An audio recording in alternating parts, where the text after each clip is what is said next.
Los grandes pensadores y Dios.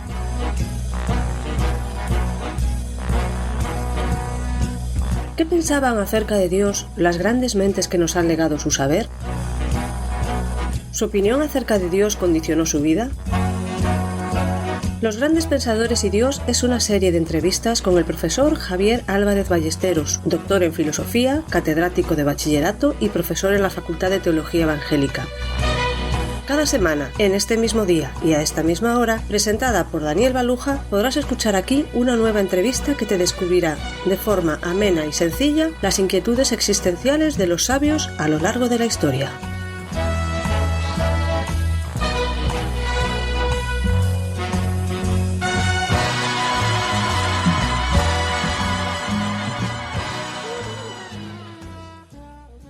Los términos especializados que se emplean en cada profesión, conocidos vulgarmente como el argot de la profesión en cuestión, es necesario explicarlos a los que escuchan por primera vez estos términos.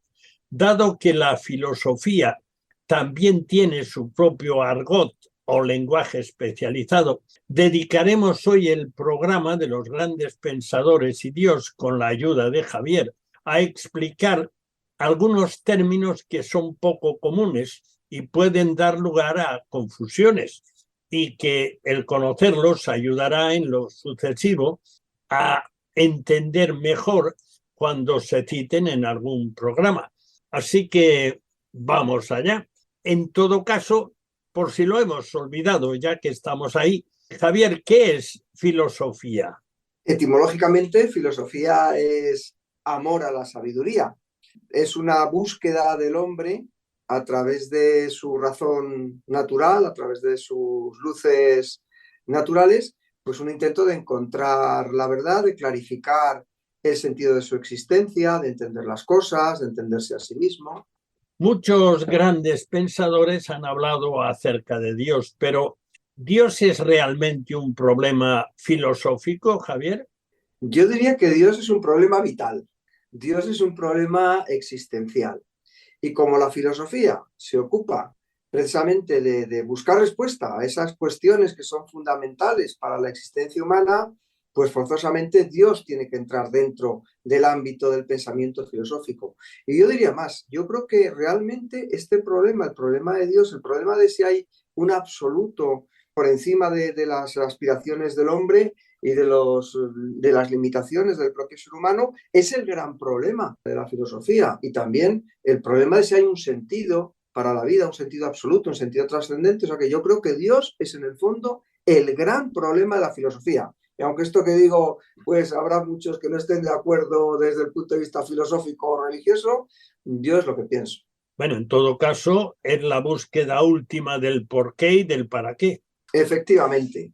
Y en ese sentido, ahí confluye una aspiración humana fundamental con esta disciplina que es la filosofía, que intenta dar respuesta a esas cuestiones que son esenciales, que son fundamentales. Entonces, ¿cómo definirías el ateísmo?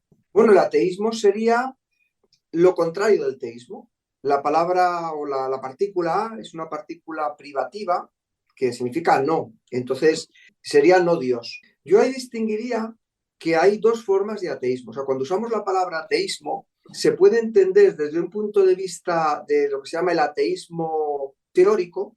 Los ateos teóricos son aquellos que dan una teoría, elaboran un pensamiento, una filosofía, si queremos, para negar la existencia de Dios. Es decir, dan razones por las cuales ellos sostienen que Dios no existe, o que no tiene sentido pensar en Dios, o, como dice la filosofía analítica, ni siquiera hablar de Dios. Estos son ateos teóricos. Pero luego hay también unos ateos, yo llamaría ateos prácticos, es decir, son personas que en su vida, en la realidad cotidiana, en su existencia, viven de espaldas a Dios, niegan a Dios, es como si Dios no existiera, y para ellos, efectivamente, no existe. Por tanto, en la práctica, son ateos, niegan la existencia de Dios en su vida cotidiana. El teórico le da más vueltas a las cosas. Y ahí tenemos pues algunas elucubraciones modernas, sobre todo en la época contemporánea.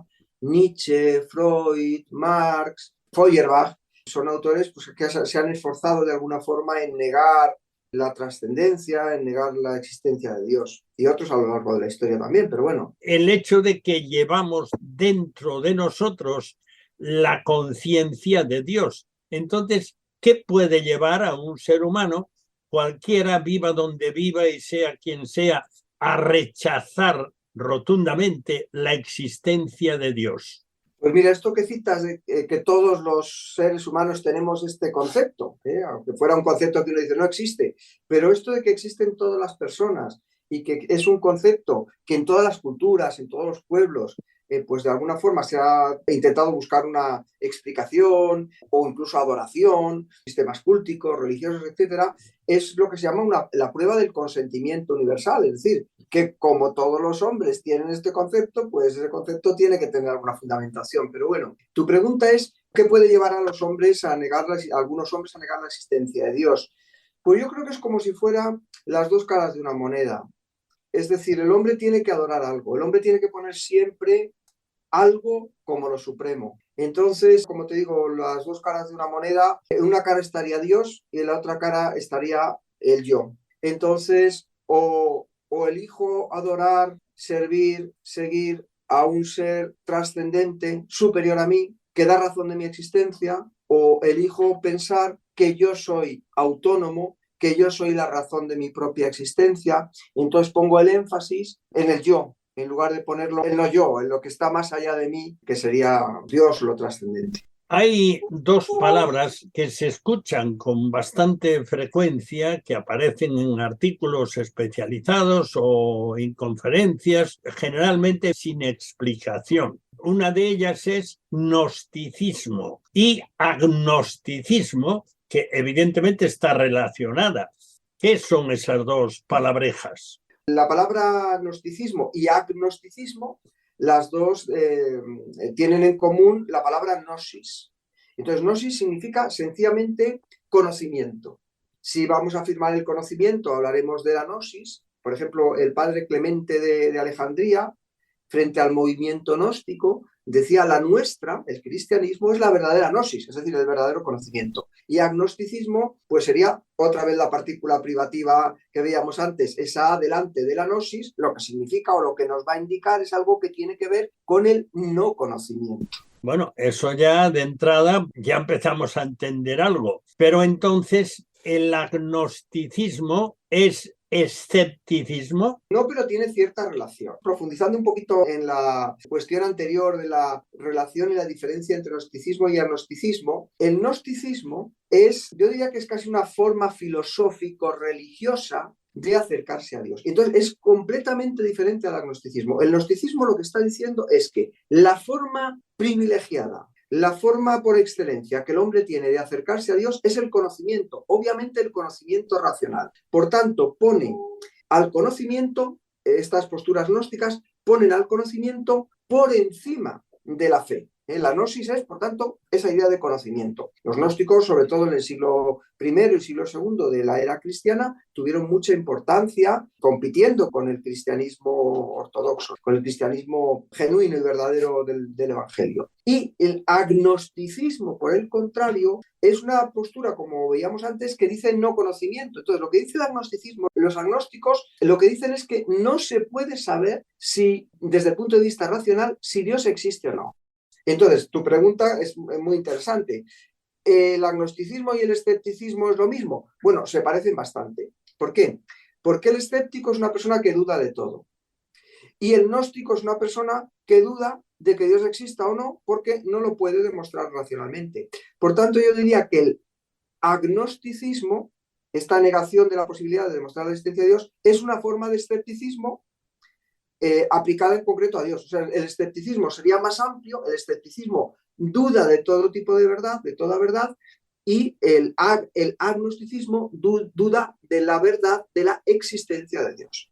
Bueno, en todo caso, da la impresión que siempre queremos buscar una explicación que suene a sensata, a sabia. Los gnósticos en su día presumían de ser como una especie de iniciados en el conocimiento de Dios y entonces estaban por encima de los demás porque sabían más. Y los agnósticos, no, yo soy agnóstico. Es como si construyesen una argumentación para demostrarte que no es que ellos se desentiendan, es que ellos ya han razonado que eso es así realmente y se quedan tan panchos. Entonces yo creo que es una cosa, pues eso, universal del ser humano, el poder, porque somos racionales, entonces el poder dar razón de aquello en lo que creemos, o en el caso de los ateos y algunos agnósticos, incluso de aquello en lo que no creemos. Bueno, es una forma de demostrar justo lo que tú acabas de decir, que somos seres superiores, superiores al resto de los seres que hay en la creación,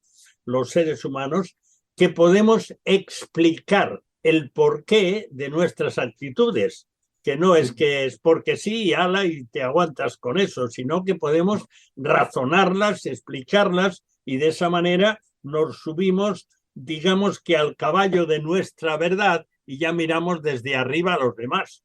Ese es justamente lo que decía Aristóteles, que es el origen de la sabiduría, del amor al conocimiento. Porque hemos hecho de la filosofía algo como muy académico, pero Aristóteles dice que eso todos los hombres lo tenemos dentro de nosotros mismos. ¿Por qué? Pues porque no podemos vivir sin buscar un sentido a las cosas, una explicación. Entonces, claro, intentamos hacerlo de la mejor manera que podemos y con los medios que hay a nuestro alcance. Y llegamos también hasta donde nuestra razón, que tiene sus limitaciones, pues puede llegar. Oye, nuestro tiempo provee oportunidades de ejercer eso que aquí hablamos en este programa tantas veces, porque es fundamental dentro de lo que trata este programa, ofrece posibilidades de pensar en sí, razonar uno consigo mismo. ¿Ofrece nuestro tiempo facilidades para eso? Pues otra vez Aristóteles, en algún programa anterior me insistía mucho en la importancia de los griegos, pues ya ves que salen continuamente. Pues Aristóteles decía que para poder filosofar tiene que existir algo que es lo contrario del negocio. Negocio es estar ocupado y la negación del estar ocupado es el ocio. Entonces, lo que está diciendo Aristóteles es que si nosotros estamos muy ocupados, si nosotros estamos muy liados con las cosas cotidianas, con el trabajo, en nuestro caso, bueno, Aristóteles no lo vio, pero en la televisión, las noticias, el que tengo que hacer esto, lo otro, pues realmente nos queda muy poco tiempo para pensar, para pararnos en silencio, dando un paseo y plantearnos estas cuestiones que son realmente las cuestiones importantes. Es decir, la posibilidad de estar solos con nosotros mismos, o sea, apagar los ruidos, porque en el mundo en el que vivimos hay mucho ruido. Entonces, apagar los ruidos externos y poder escuchar esa voz interior que nos está preguntando cuál es el sentido de nuestra vida, qué es lo importante para nosotros, cómo entiendo yo realmente el mundo. Es decir, no como me han contado, me han dicho o me dicen continuamente qué es el mundo y qué es lo bueno y qué es lo malo, sino yo realmente cómo enfrento mi vida, mi existencia, porque yo soy responsable de ella. Hay una realidad muy importante, que es la realidad de la muerte, que está ahí como un horizonte final para el ser humano y que al final nos va a pasar factura y nos va a preguntar, bueno, ¿para qué has vivido? Entonces, ese enfrentarse con los problemas radicales, con el problema del sentido, el problema de la vida, el problema de la muerte, es lo que nos invita a pensar. Y si en este mundo pensamos mucho sobre esto, tenemos tiempo, pues yo creo que vivimos en una sociedad poco favorable a la filosofía. Hace poco tratamos de un personaje conocidísimo y que es apellidado, por decirlo así, por otros cuando hablan de él, que dejó dicho, el personaje era Galileo, ese personaje al que se atribuye ser el fundador de la ciencia moderna, que dejó dicho algo que da que pensar y quiere decir que él pensó que Dios se ha dado a conocer en dos libros. Un libro es la creación, el conjunto de todo lo que existe, y el otro libro es la Biblia. Y por medio de esos dos libros podemos llegar a conocer, uno investigando y el otro en cierta manera investigando también. A mí eso me parece que son, digamos que las dos principales fuentes para poder razonar, meditar, filosofar a última hora. Sí, sí. Uno es el conocimiento natural del ser humano y otro es otra forma de conocer, porque la ciencia, la filosofía, el saber humano no puede absolutamente conocer con certeza todo. Pero tú imagínate que una luz que viene de otro sitio puede dar claridad a esos problemas a donde la razón no llega. hay un problema, hemos visto antes el problema de la muerte, que todo eso lleva a otra serie de historias, ¿no? Hay algo después y demás, ¿no? Pero hay otro problema para Kierkegaard, un filósofo, le tenemos que dedicar un programa también, siempre dejamos por ahí alguno para ver, ¿no? Para Kierkegaard decía que el ser humano tenía una enfermedad, él lo llamaba la enfermedad mortal. Esta enfermedad mortal no era otra, para Kierkegaard, que el pecado. Es decir, los seres humanos tenemos una experiencia también muy dolorosa, muy profunda, que es la experiencia del haber fallado, del haber errado el blanco, que esto es lo que significa en realidad amartía en griego. Pecado es errar el blanco. Entonces, cuando nosotros erramos el blanco, cuando metemos la pata, esto nos crea un dolor profundo y que muchas veces esta carga no la podemos llevar, porque cuando uno ha metido la pata, ¿quién lo arregla? O sea, hay cosas que podemos arreglar, pero es que hay cosas cuando metemos la pata que no podemos arreglar. Entonces, ¿qué pasaría si del cielo viniese un mensaje, una voz que nos dijesen hay una forma de perdonar ese fracaso que el ser humano tiene por esencia, por enfermedad mortal, como dice Kierkegaard en su propia existencia, y este mensaje es precisamente el mensaje de la Biblia, es el mensaje sobre la carga del pecado y de la culpa, porque metemos la pata, porque somos, la Biblia diría, porque somos pecadores, pero ni más ni menos que lo que quiere decir es el fracaso del ser humano. Desde el propio ser humano no tiene respuesta. O sea, yo para equivocarme, para hacer el mal, no necesito ayuda. Ahora, para salvarme de esa condición que continuamente se equivoca, para eso sí que necesito ayuda. Eso se llama salvación. Y el que me va a venir a ayudar es un salvador. Entonces, la razón humana,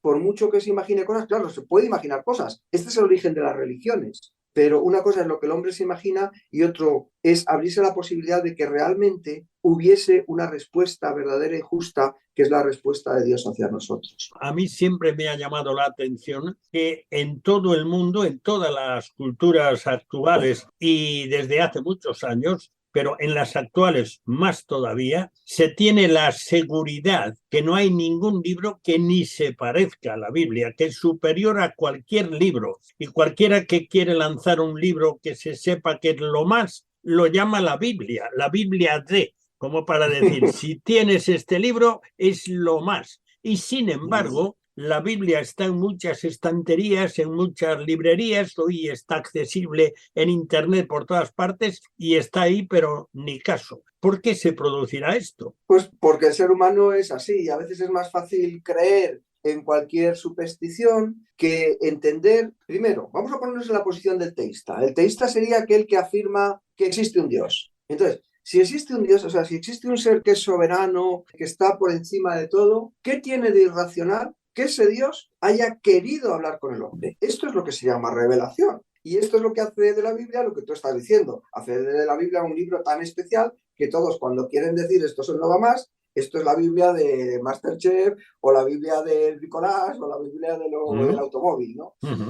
Pero las Sagradas Escrituras lo que ofrecen es la revelación de Dios. Es decir, Dios ha hablado a los hombres por medio de hombres a los que ha inspirado para que registren lo que Él nos quiere contar. ¿Y qué tiene de irracional que Dios se haya querido manifestar a los hombres a través de sus profetas, a través de hombres de la antigüedad, a través de Moisés, a través de leyes que nos transmitió? ¿Qué tiene eso de extraño? ¿Y qué tiene de extraño que para darse a conocer incluso se haya acercado a nosotros no solamente a través de un libro, sino que se haya acercado Él mismo a nosotros a través de Jesucristo? Y que precisamente en este personaje histórico que sabemos que existió, que nació en un lugar, que vivió, que murió crucificado por los romanos y que resucitó, ¿qué tiene de extraño que nos haya querido manifestar a través de esta persona, a través de este ser humano que es Dios al mismo tiempo? Pues ¿quién es Él? O sea que Dios ha hablado a través de la Biblia, pero en esta persona, en Jesús de Nazaret, se ha cumplido todo lo que las Escrituras dicen, lo cual hace de las Escrituras también un libro absolutamente interesante. O sea, ya más allá de la fe que pueda tener uno o no, yo le invitaría a cualquier persona que esté escuchando este programa a que lea la Biblia buscando unas pautas de vida que son asombrosamente buenas, pero también unas profecías, unas realidades que se van luego a cumplir en la persona de Jesús, que son absolutamente maravillosas y sorprendentes. Hemos dejado dos palabrejas, o como dicen algunos, dos palabras Teísmo y deísmo. Entendemos de entrada que teísmo tiene que ver con Dios, ya que es teos en griego, y deísmo también porque puede venir del latín deo, pero es lo mismo en la práctica teísmo que deísmo. A ver, como muy bien dices, teísmo y deísmo como palabras, como etimología, significan lo mismo. Una es griega y la otra es latina. Pero desde el punto de vista técnico, que esto es lo que nos interesa en el programa de hoy, son dos posturas muy distintas. El deísmo es una postura filosófica. El deísmo lo que afirma es que existe un Dios personal, es decir, lo que no creen los deístas es que todo sea fruto del azar, no, creen que hay una inteligencia personal. Pero el deísmo niega lo sobrenatural. Los deístas, sobre todo, empezaron a hacer su pensamiento, a formularlo en el siglo XVII y sobre todo en el siglo XVIII, los famosos ilustrados. Entonces, lo que ellos negaban es que este Dios pudiese revelarse de una manera sobrenatural, por tanto, negaban el valor de las escrituras como revelación, niegan también que Dios pueda intervenir en la historia humana, niegan, por tanto, la providencia divina, niegan que exista lo sobrenatural, como decíamos, por tanto niegan también los milagros. Entonces, el deísta afirma la existencia de Dios, pero es un Dios de la razón, es un Dios filosófico. Dado que suenan casi igual, creo que es necesario decir el deísta con D y el teísta con T, por si acaso. Sí, por si acaso no se oye bien la palabra. No, porque suena casi lo mismo. Suena muy parecido, sí, efectivamente. Entonces, el deísta con D es aquel que tiene esta postura filosófica, que cree que existe un Dios, pero niega la revelación, niega lo sobrenatural. Y el teísta con T, es el que afirma que existe un Dios personal, por supuesto, pero acepta que puede haber una intervención sobrenatural de Dios en el mundo, en la historia. Es decir, que Dios no es solamente un relojero que creó el universo y lo puso en marcha, sino que Dios es un ser personal que interviene y que tiene poder para intervenir e interactuar con su creación. Claro, lo que pasa es que cuando sobre la marcha de una conversación, de una exposición, en un momento que estamos escuchando a alguien, y precisamente estos dos términos, a la mayoría le resultan que no sabe de qué van. Sabe de qué va el ateísmo. Dice, bueno, ateísmo es alguien sin Dios o contra Dios, o tiene una idea aproximada bastante cercana. Pero cuando dicen teísta o deísta, teísmo o deísmo, es decir, con D y con T o con T y con D, pues se queda un poco, efectivamente, casi nunca se habla de esto y casi nunca se describe, o sea que genera la necesidad de explicarlo un poquito. Quizá por eso las hemos puesto al final, porque hay distintas formas, por ejemplo, de teísmo con T. Sí, es decir, resumiendo un poco lo que hemos visto, ateos niegan la existencia de Dios, agnósticos no saben o contestan, no se puede demostrar la existencia de Dios. Luego, deístas afirman que existe un Dios, pero niegan lo sobrenatural de ese Dios. O sea, Dios es una especie de ente de la naturaleza, un ser accesible a la razón humana. Y los teístas con T son los que afirman que ese Dios o dioses pueden intervenir en la naturaleza. Es decir, que tiene un aspecto no solamente filosófico, sino que tiene también un aspecto muy importante de carácter religioso y de adoración. Entonces, dentro del teísmo, que es lo que tú me preguntas, ¿hay distintas posturas teístas? Pues claro, podríamos encontrarnos con el panteísmo, por ejemplo. Los panteístas lo que creen es que todo, es decir, la naturaleza, toda la realidad creada es divina. Por tanto, identifican a Dios con su creación. Hay algunos pensadores como Spinoza que defendió una postura como esta y otros muchos, ¿no?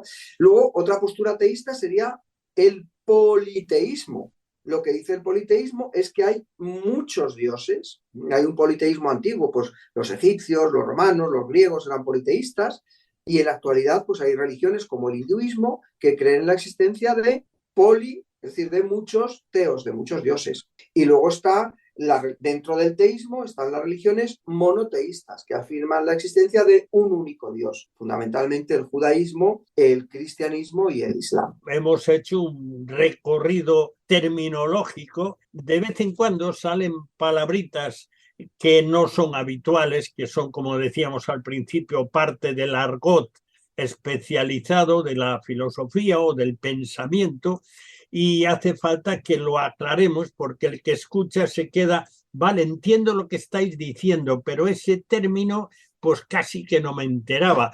Bueno, de verdad que es importante que aclaremos términos, que aclaremos su empleo.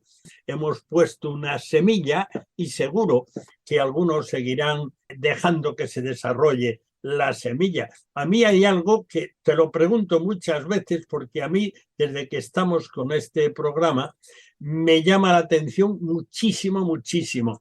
Y es la enorme influencia que han tenido en la historia los grandes pensadores de la época griega y de la romana también. O sea, los griegos y latinos, la gran influencia que han tenido, y digo yo si será porque aquella gente, aquellos que llegaron hasta nosotros en el Renacimiento, cuando se descubrió lo que habían escrito y esto, dedicaban más tiempo a pensar que dedican generaciones posteriores, digo yo, y quedaron ahí como referencia del pensamiento, de la razón. Pues lo que dices tiene mucho que ver con algo que comentamos también a lo largo de este programa, que tenía que ver con el ocio, de si el mundo en el que vivimos permite filosofar o no.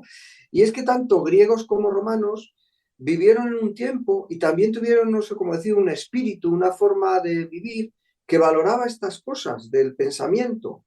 Y ya fuera como lo hicieron los griegos, que los griegos tuvieron ese tiempo para pensar las cosas desde el punto de vista más teórico en el sentido de contemplación de la realidad, de querer ver cuál era la verdadera realidad de las cosas frente a la apariencia. Porque las cosas se presentan de una forma, pero ¿son realmente las cosas como se nos presentan? Entonces esa era la característica del espíritu griego. Y el espíritu romano también fue capaz de pensar, de pararse a pensar las cosas, pero desde un punto de vista más práctico, desde el punto de vista del derecho, de la organización, de la justicia, de cómo mantener una sociedad unida.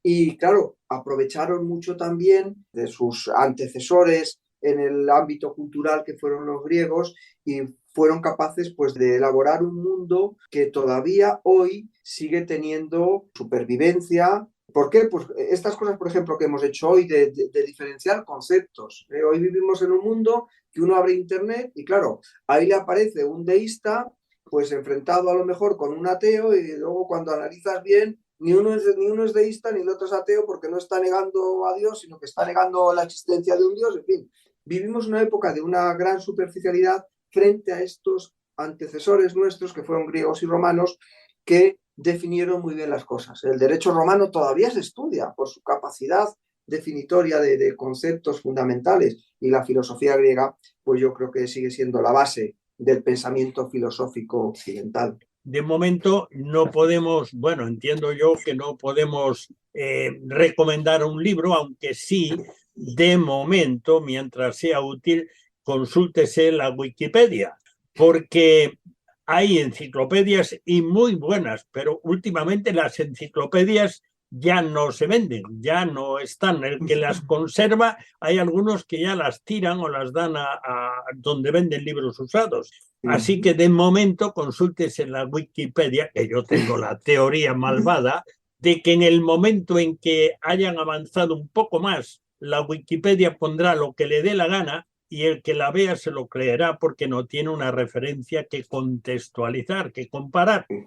Otra razón para tener la Biblia ahí metido. Pues mira, si quieres recomendamos un libro. Adelante. Y no un libro cualquiera. Hoy podemos recomendar el libro de los libros. Hemos hablado hoy de la Biblia y yo creo que ese hay que leerle. Esto, ya sea uno filósofo o no lo sea, en la Biblia podemos encontrar algo muy especial. No puede haber un ser humano en esta tierra, hoy con la cantidad de ediciones que hay, que no coja esta Biblia, un conjunto de libros, una biblioteca de libros, y la habla porque ahí hay un mensaje especial, un mensaje de salvación que todos necesitamos escuchar. Pues muchas gracias, Javier. Hemos cumplido el tiempo, pero yo creo que ha sido bien aprovechado y eso es importante. Los grandes pensadores y Dios se despide hasta la próxima semana, el mismo día y a la misma hora, cuando podrás escuchar aquí una nueva e interesante entrevista con Javier Álvarez Ballesteros, que nos acercará una vez más a las biografías íntimas de figuras destacadas de la historia.